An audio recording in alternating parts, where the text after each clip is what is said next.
Are you fired up yet? Are you ready to go?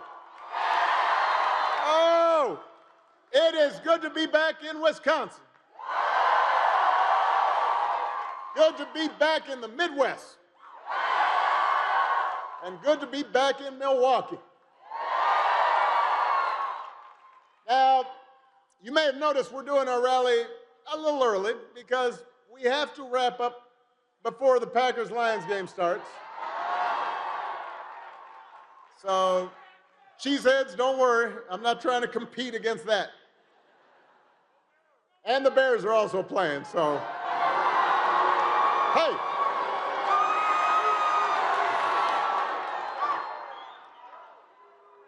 Right now we're on the same team, people. I am here for a very important reason, and that is to ask you to vote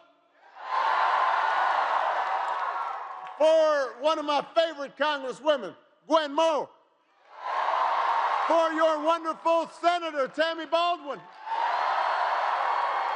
and for the next President of the United States, Kamala Harris.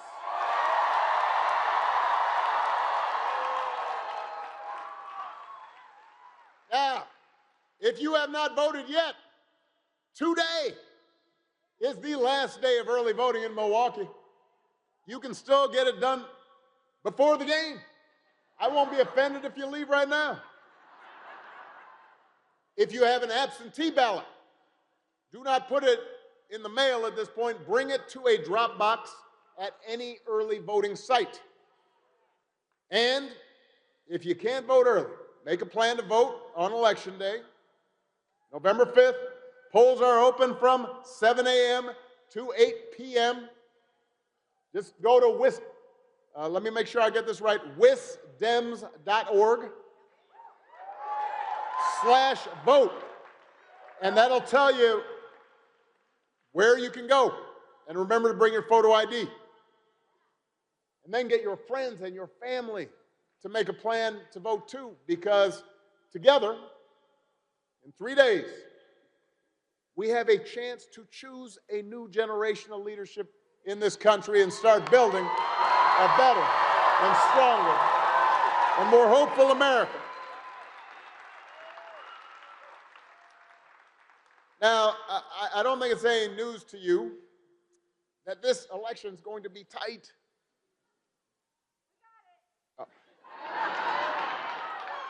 It's going to be tight because a lot of Americans are still struggling. You know, as a country, sometimes I think we forget we have been through a lot over these last few years. We had a historic pandemic that wreaked havoc on communities and businesses and families. The disruptions from the pandemic caused price hikes that put a strain on family budgets. And even before the pandemic, a lot of Americans felt that no matter how hard they worked, treading water was the best they could do.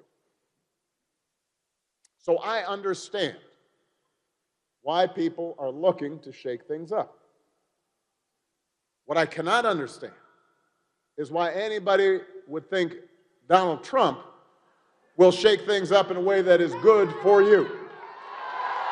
Because there is absolutely no evidence that this man thinks about anybody but himself. This is a 78-year-old billionaire who has not stopped whining about his problems since he rode down that golden escalator 9 years ago. And we've seen it for over a decade now, this show of his. The late-night tweets, all caps. The weird tangents and crazy conspiracy theories. The constant attempts to sell you stuff. Gold sneakers, a $100,000 watch, even a Trump Bible. He wants you to buy the Word of God, Donald Trump edition. He's got his name right there next to Matthew and Luke. Who does that? The point is, Donald Trump is not thinking about you. His entire campaign, just like his entire presidency, has always been based on him. It's about him, his status, his money, his ego, his grievances, his insecurities. He wants the middle class to pay the price for another huge tax cut that would mostly help him and his buddies. He doesn't care if he costs more women their reproductive freedom, because apparently he doesn't think that it's going to affect him. It won't make a difference in his life. But most of all, Donald Trump wants us to think that this country is hopelessly divided between us and them, between real Americans, quote unquote, who support him, of course, and outsiders who don't. Because he thinks that having America divided, having people angry and resentful, will increase his chances to get elected. It's as simple as that. And I'm here to tell you, Milwaukee, we do not need another 4 years of Trump's arrogance and incompetence and division. America's better than that. America's ready to turn the page. America's ready for a new story, a better story. We are ready for a president, Kamala Harris.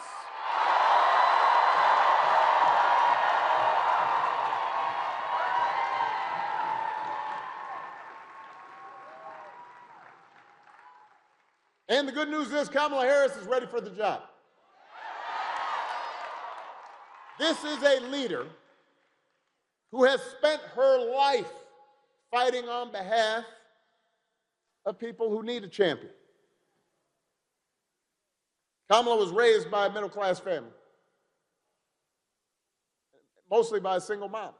She knows what it's like to have to scrap and save to make ends meet. When she was in college, she worked at McDonald's to help put herself through school. She didn't pretend to work at McDonald's when it was closed.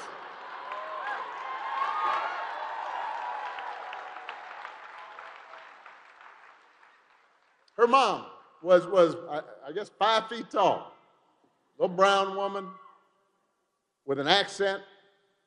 And you can imagine that she wasn't always given her due. But her mom taught Kamala and her sister to not only stand up for herself, but to also stand up for injustice. And that's exactly what Kamala has been doing her entire career. As a prosecutor,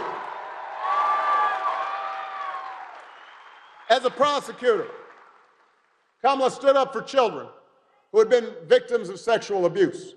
As Attorney General of the state of California, she fought the big banks and for-profit colleges, securing billions of dollars for people that had been scammed. And after the mortgage crisis, Kamala pushed me and my administration hard to make sure that homeowners got a fair settlement. So again and again, Kamala has fought for people who needed a voice, who needed a champion, and she delivered on their behalf. That's who Kamala is. And you may not agree with every decision she makes, but I can promise you, if you elect her, she will see you and hear you, and she will have your back every single day, and she will work hard on behalf of all Americans. And by the way, she'll have an outstanding partner in Governor Tim Walz.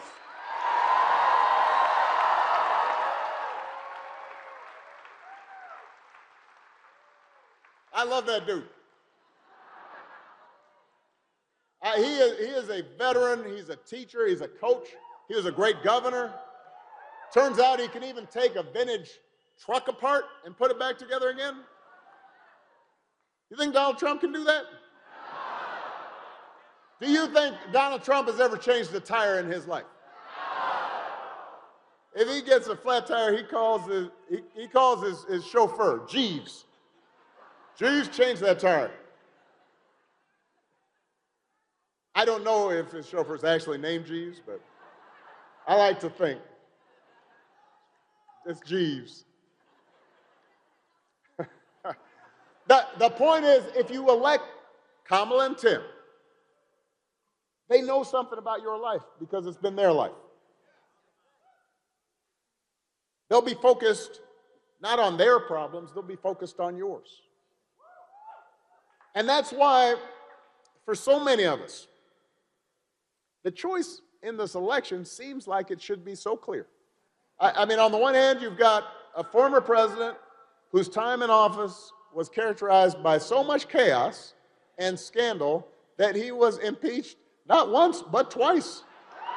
Twice.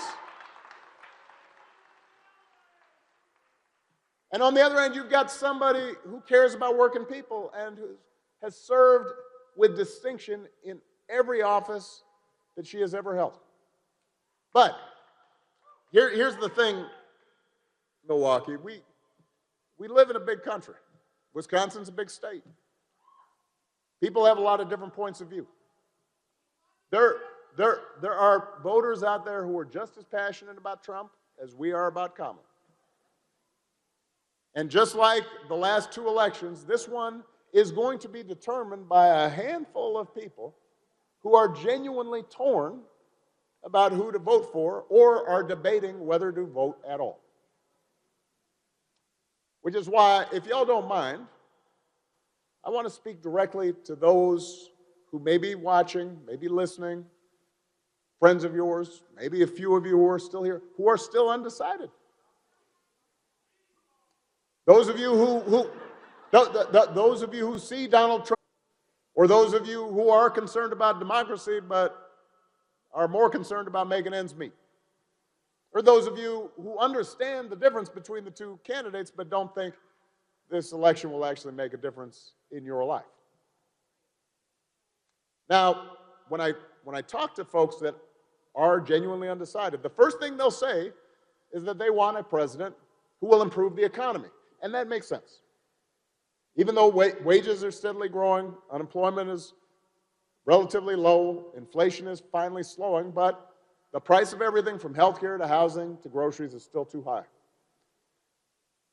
The question I ask them, the question I think we all have to ask ourselves is, who's really going to do something about it? Now, in talking to people, I've realized, so I want to address this. It turns out one of the reasons people think Donald Trump will improve the economy is because they watched The Apprentice. I'm serious. No. I'm not kidding. I've heard this people say this. I happened to miss that show when it was running, but it was really popular. So I want everybody to be clear. That was not reality. That was a reality show. The truth is, Donald Trump was given $400 million by his daddy. That's how he got rich. And somehow his company still managed to declare bankruptcy 6 times. So let's put that aside for a second. When it comes to actual policy, Donald Trump has offered up 2 ideas. The first is, once again, he wants to give another massive tax cut to billionaires and big corporations. Now, some people might hear that and they say to themselves, well, I remember the economy being pretty good when he first came into office. It was, because it was my economy.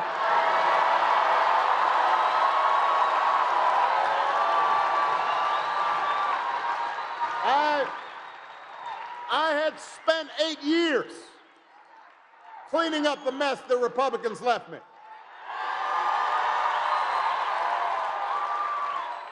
Y'all remember, auto plants all across the Midwest, including here in Wisconsin, flat on their backs, on the verge of bankruptcy. And we worked and we worked. And after 8 years, I then handed off over 75 straight months of job growth and low inflation to Donald Trump.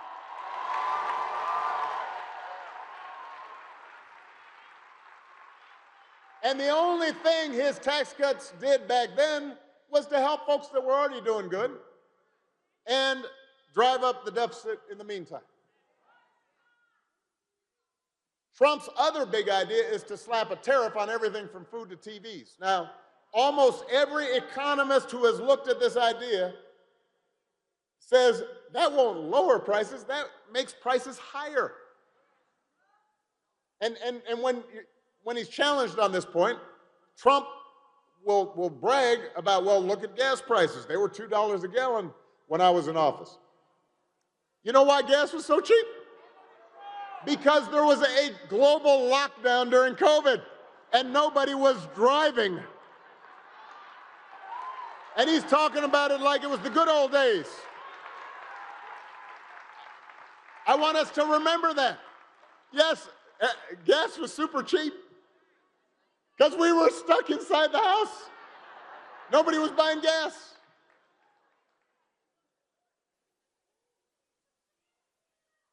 So then I'll hear people say, well, at least Donald Trump sent me a check during the pandemic.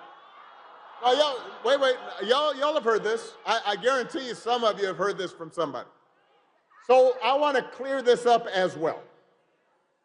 At the start of COVID, Democrats and Republicans joined together to send out emergency checks. Tammy was there. And you know what? Joe Biden worked with Congress and sent out an emergency check during the pandemic. Just like I worked with Congress to give people emergency relief during the Great Recession. There was not anything unique about what Donald Trump did, except, unlike Joe Biden and me, he put his name on the check as a marketing tool. I'd never thought of that. For me, for Joe Biden, it was not about taking credit and advancing our politics and feeding our egos. It was about helping people during tough times. So,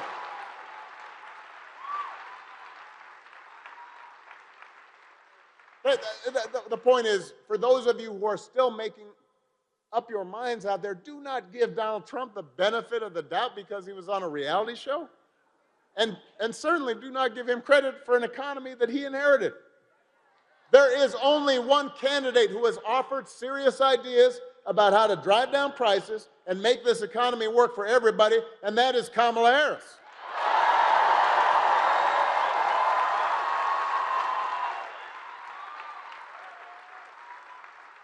She's going to go after corporations that unfairly jack up prices. She's got detailed plans to work with local governments and the private sector to build 3 million new affordable homes all across America and then help first-time home buyers with their down payments. She's going to give a tax cut to 100 million middle-class and working Americans, helping small businesses get started, helping first-time parents with the basic costs of having a child.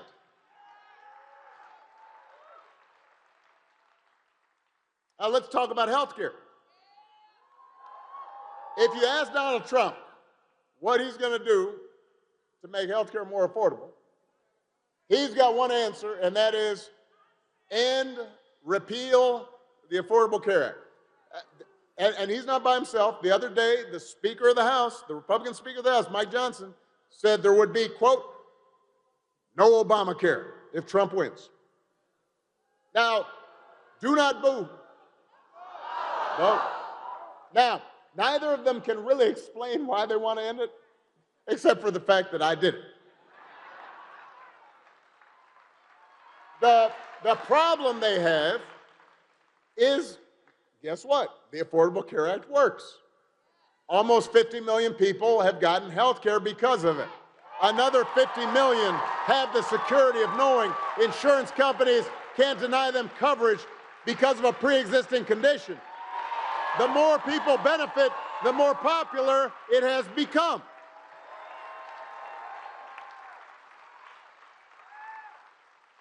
Which is why a couple weeks ago, some of y'all saw this, Trump's running mate, Mr. Vance, do not boo, vote. Mr. Vance had the nerve to say Donald Trump, quote, salvaged the Affordable Care Act. What? What? Donald Trump spent his entire presidency trying to repeal the Affordable Care Act, trying to tear it down, and he couldn't even do that right. And now, 8 years after he was elected, he was asked, well, if you did repeal it, what would you replace it with? And he looked, and he kind of fumbled around, and they said, well, I've got concepts of a plan for how to replace it. Now, I want you to think about this for a second. Let's say your boss gives you an assignment, says, I need it by Friday. Friday rolls around. Your boss comes up to you, says, did you finish that project for me? You say, well, actually, I haven't started, but I do have a concept of a plan. Or you could try it at home. Honey, did you do the dishes? You throw out the trash? I've been watching this football game, but I do have a concept of a plan to do the dishes. How's that going over? You're on the couch. If it would not work for you, why should it work for the President of the United States? It shouldn't. The good news is Kamala Harris doesn't have concepts of a plan. She has actual plans to limit out-of-pocket health care costs, to keep lowering prescription drug prices. And Kamala Harris understands the threat to women's health that has been posed by the decision of Donald Trump's Supreme Court to overturn Roe versus Wade. Since then, we have seen effective abortion bans in 20 states. Infant mortality rates have begun to tick up. Doctors are afraid to provide potential life-saving treatment to at-risk mothers. I've always said, I respect those who, for religious or ethical reasons, would not consider terminating their own pregnancy. But if nothing else, freedom must surely mean that women themselves get to make these profoundly intimate decisions, not politicians.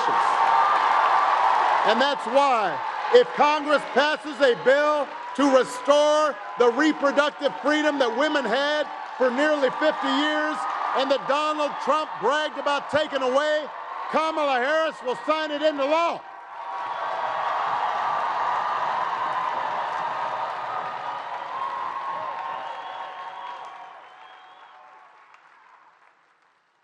That's what Kamala stands for, not concepts of a plan, actual plans to make your lives better, to protect your freedoms. Now, whenever Donald Trump is challenged on his lack of plans on the economy or health care or anything else, he will fall back on his favorite issue, and that is immigration. According to Trump, it does not matter what the issue is. Housing, crime, a lost pet.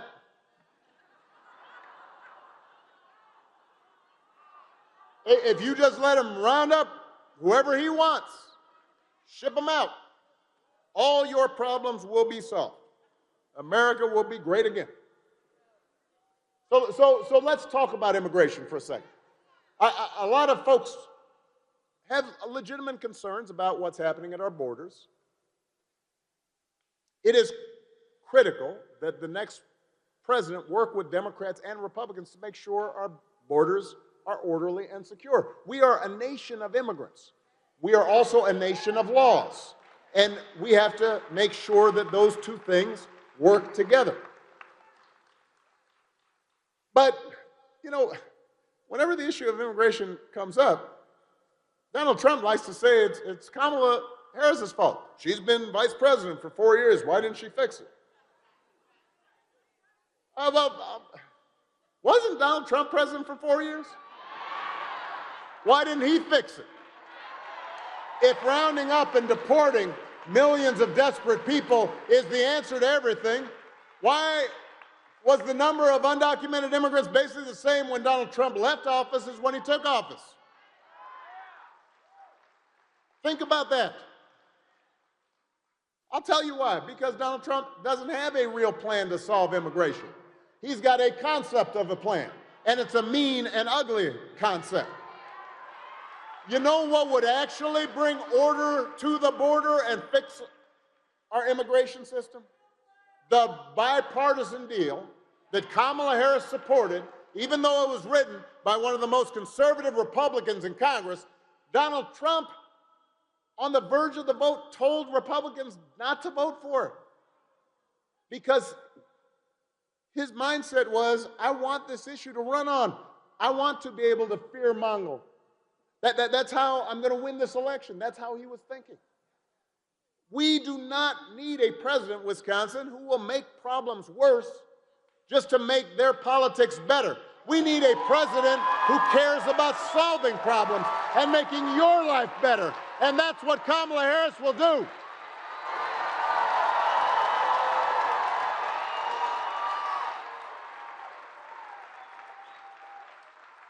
And to help her do it, she's going to need a Senate full of public servants like Tammy Baldwin.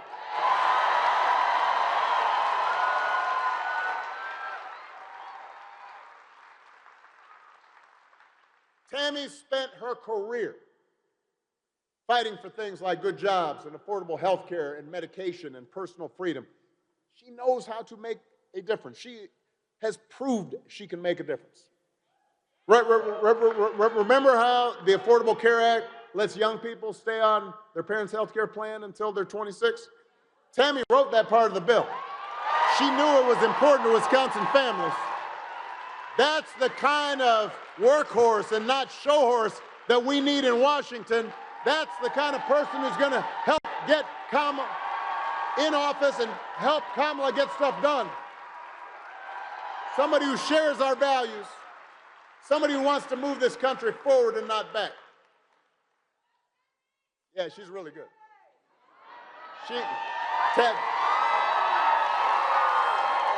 Tammy's legit. Now, there's one last thing I hear from undecided voters, and this, I'll be honest with you, may be the toughest answer. Toughest to answer. They'll tell me that at the end of the day, from their perspective, politicians are all the same. They make empty promises, regardless who ends up being the next president. It's not really going to make a difference in their lives. And I know you've heard that from friends, neighbors, coworkers. And I think we can all understand why people might feel that way. You know, if you live in a small town in rural Wisconsin and you saw the plant close down and jobs get shipped overseas and young people start moving away because they don't feel like they've got a fair shot at advancement, you're going to feel skeptical about government being able to bring about real change.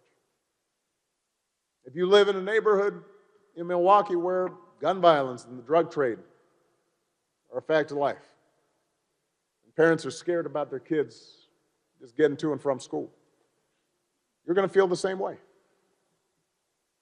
So if that's your perspective, I want to be honest. Politics, you're right, politics is not going to solve all of your problems. No matter how well-meaning a president might be, he or she is not going to get rid of poverty or eliminate racism in one term or two. No president's going to reverse every long-term economic trend. They can't make sure your boss doesn't act like a jerk or make your kids listen to you when they're doing something stupid. But what government can do is make your life a little better. A president who's serious and who cares about you can make it a little easier for you to afford a home, a little easier for you to pay for your medicine, make it a little easier to send your kid to college or to get him an apprenticeship in a trade. And those small measures of improvement over time add up. And the flip side is a bad president, a president who does not see you, who does not care about you, can make your life a little bit harder. And that adds up too. When I was president, I did not solve all the problems of our healthcare system. But just this week, while I was visiting a campaign volunteer office in Maryland, 3 people separately, unprompted, came up and told me how the ACA had protected their families during a serious illness. One woman comes up and she says, "You saved my son's life." Now,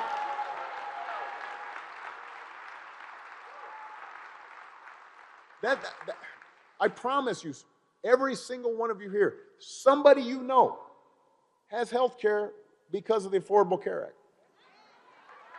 And it did not solve every problem, but it's made a difference. It's provided people with some security, and I could not have done that without your vote. Now, I will give you the opposite example. When I was president,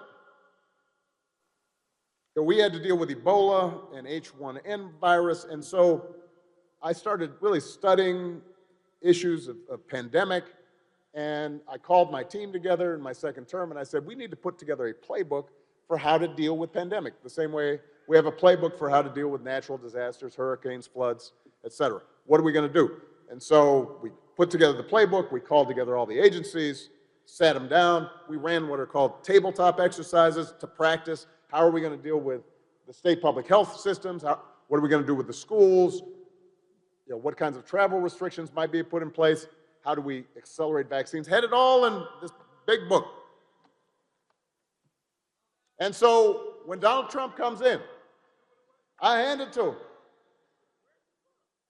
Where's the book? I handed it to him, and apparently it was lost. And 3 years later, a pandemic hits. Now, I want to be fair on this. No matter who was president, the pandemic was going to be a terrible crisis. People were going to get sick. People were going to die. But if you look at a country like Canada, their per capita death rate, think about this, their per capita death rate was 60% lower than in the United States. Now, over 1 million people died during the pandemic here in the U.S., so do the math. 60% of 1 million people is 600,000 people. That's somebody's grandparent. That's somebody's parent. That's somebody's husband or wife. That's somebody's coworker, somebody's friend that might be alive if we had had a competent president who was focused on dealing with the crisis instead of wondering whether we could treat COVID by injecting bleach into our arms.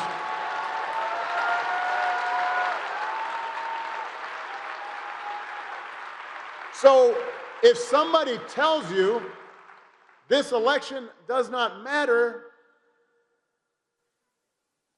tell them respectfully that having a president who understands policy and is willing to put in the work does matter.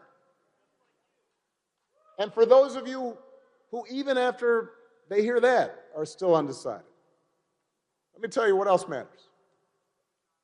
Values matter. Character matters.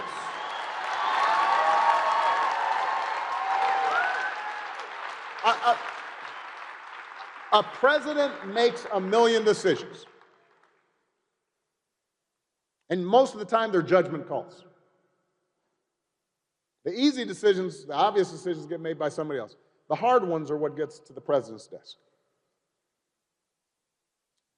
And you can't anticipate every issue that's going to come down the pipe. And so it's really important. Does that person have a moral compass? Do they have some integrity? Are they focused on doing what's right by the American people? Values matter. Some of you know that when I was growing up, I didn't have a father in the house, but I did have people around me. Stepfather, grandparents, teachers, coaches, most of all my mom, who taught me the difference between right and wrong, who showed me what it meant to have integrity, to be honest, to be responsible, to work hard, to treat other people the way I wanted to be treated. Now, there were times where I did not perfectly live up to those values, especially when I was a teenager. But as I got older, I internalized those values. I tried to live up to them. Not perfectly, but I knew they were important, and I wanted to be that person. And I suspect most of you grew up the same way. And one of the most disturbing things about this election, not just this election, but Trump's entire rise in politics, you can see it just pervading our political culture, is how we seem to have just set aside those values that we were taught. A month ago, we had one of the deadliest hurricanes in American history. President Biden and Vice President Harris were in some of the communities that were affected, meeting with local officials, comforting families.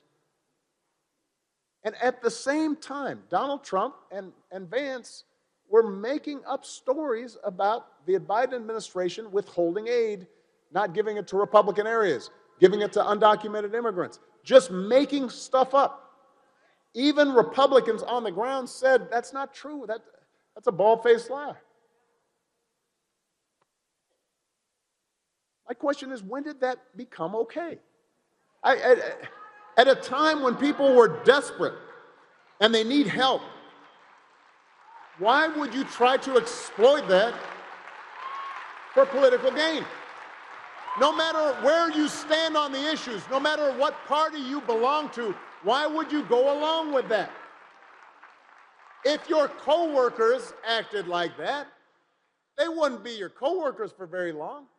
If you had family members, if you had a family member who acted like that, you might still love them, but you wouldn't put them in charge of anything because you'd realize they're not trustworthy. And yet, when Donald Trump lies or cheats or shows utter disregard for our Constitution, when he calls service members who died in battle losers or fellow citizens vermin, so many of his supporters are willing to excuse it or justify it or overlook it. You know, it's been 20 years since I first appeared before a national audience at the Democratic Convention in Boston. And in that speech, I insisted there are no red states or blue states, no black America or white America, or gay or straight America. There was just the United States of America. And some people at the time, and certainly in subsequent years, thought, that's naive, given how divided the country seemed at the time. But you know what? It was based on my experience. Because traveling across Illinois and later traveling across places like Wisconsin and Michigan and the rest of the country, I had witnessed time and again the goodness and the neighborliness, the shared values and the integrity that bound people together. I had seen people who had opposed the Iraq War stand up and salute a vet or volunteer to help wounded warriors. I had seen conservative Republicans provide shelter and support for young immigrants and help homeless folks in their communities. It didn't matter what part of the country it was, what race or faith people were from. I saw people live up to that golden rule. And a lot has changed since then. I've gotten grayer, obviously. Our politics has gotten a lot more toxic. Social media is full of conspiracy theories and outright lies. Some of it, by the way, produced by the Russians and the Chinese and the Iranians. And all those messages fed into our phones and into our brains isolate us and divide us, encourage us to mistrust each other and even hate each other. But I remain convinced that that is not the kind of country most of us want.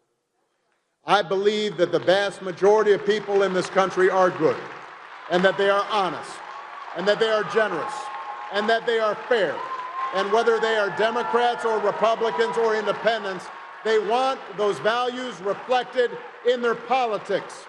And whatever questions you may still have about Kamala's position on this or that issue, I can tell you that not just in this campaign, but throughout her entire career, she has conducted herself with grace and with dignity, that she respects people of all races and all faiths, that she does not demonize those who do not support her or threaten those who disagree with her, and that as president, she will care and listen to all the people of these United States.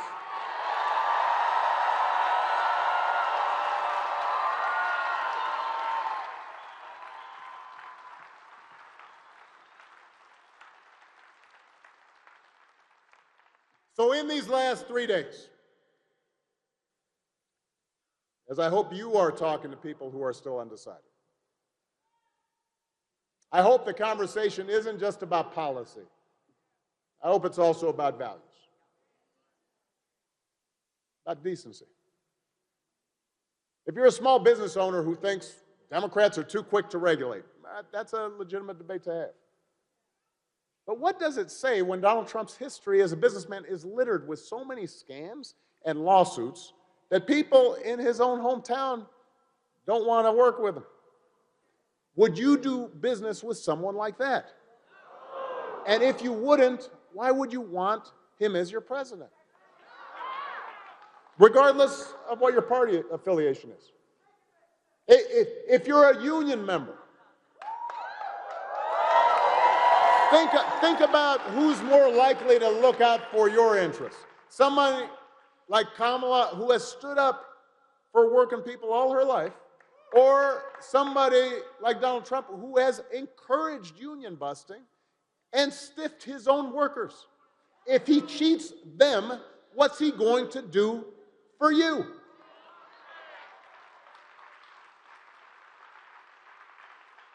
If you're a service member who's used to voting Republican because you think traditionally they've been tougher on national defense, I understand that. We can have that debate. But what does it tell you that some of this country's most decorated soldiers and Marines, men who served under Donald Trump as his chief of staff, as the chairman of the Joint Chiefs, have seen Donald Trump up close, and they have said that he is scornful toward those who have made the ultimate sacrifice, that he does not understand the concepts of duty and honor, and that he is not fit to serve as our commander-in-chief. If you are black or Latino, and you feel like too often your community is overlooked by politicians except during election time, I get how you feel.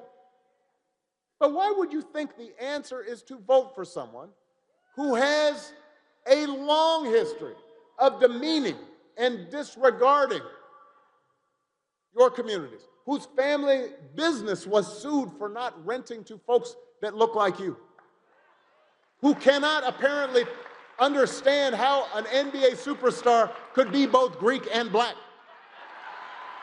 who suggests any Mexican crossing the border is a criminal and a rapist, who spreads ridiculous fantasies that Haitians are eating people's pets, who just this past week arranged for one of his supporters to tell jokes about black people eating watermelon and Puerto Rico being an island of garbage. right there on stage at Madison Square Garden. Do you think that's somebody who's going to look out for you? Maybe you're Muslim American or Jewish American, and you are heartbroken and furious about the ongoing bloodshed in the Middle East and worried about the rise of anti-Semitism. Why would you place your faith in somebody who instituted a so-called Muslim ban, who sat down for pleasantries with Holocaust deniers, who said that there were very fine people on both sides of a white supremacist rally?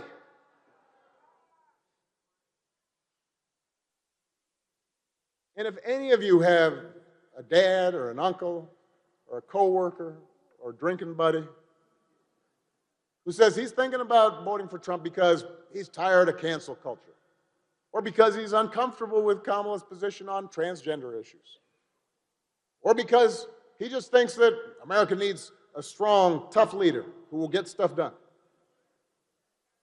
you might want to ask them, with respect and with love, what evidence do we have that Donald Trump actually got stuff done? And since when exactly is Trump's trademark behavior, the boasting and the bullying and the selfishness and the cruelty, since when is that a sign of strength? That is not what real strength looks like, Milwaukee. It never has been. Real strength is about working hard and taking responsibility and telling the truth even when it's inconvenient. Real strength's about helping people who need it and standing up for those who can't always stand up for themselves. That's what we should want in our daughters and in our sons, and that's what I want to see in the President of the United States of America.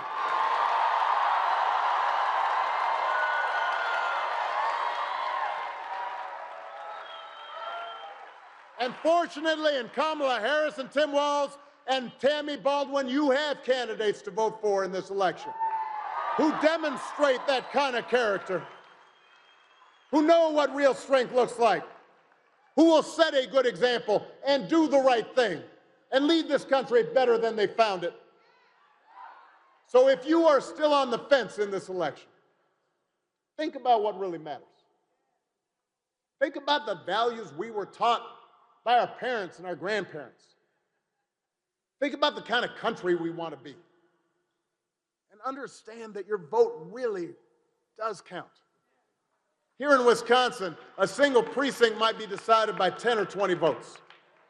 And those votes could determine the fate of our republic, the world that our children and grandchildren will inherit. That is an awesome responsibility. But what an extraordinary privilege that is, to live in a democracy that gives each of us the chance to make a difference, gives each of us the chance to make our voices heard. So, together, let's seize that opportunity. Let's vote for Kamala Harris as the next President of the United States. Let's vote for Tim Walz as the next Vice President of the United States. Let's vote for Tammy Baldwin and this whole incredible Wisconsin Democratic ticket. Let's help our friends and family members and neighbors and co-workers do the same, because if enough of us make our voices heard, we will leave no doubt about the outcome of this election. We will leave no doubt about who we are and what America stands for. And together we will keep building a country that is more fair and more just and more equal and more free. Let's get to work.